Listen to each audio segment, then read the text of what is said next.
أول يوم في شهر رجب مش يوم عادي، ده يوم ربنا بيفتح بيه باب، واللي يفهم الإشارة ما يضيعهاش.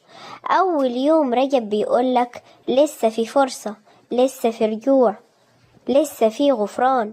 رجب مش شهر أعمال كتير، رجب شهر تهيئة القلوب، شهر تفوق فيه من الغفلة وتفهم من اللي جاي أعظم، شعبان ثم رمضان. أول يوم رجب كأنه رسالة هادية من ربنا، قرب ما تتأخرش أكتر من كده.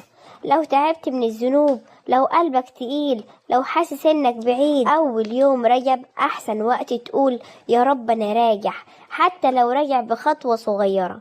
ابدأ من اول اليوم، نية صادقة، استغفار من القلب، صلاة على النبي صلى الله عليه وسلم، دعوة لوحدك كده بينك وبين ربنا. مش مطلوب منك تبقى ملاك، مطلوب منك تبقى صادق.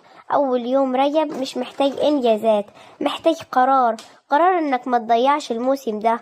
اللهم بلغنا رجب واغسل قلوبنا فيه، وافتح لنا باب ما يتقفل.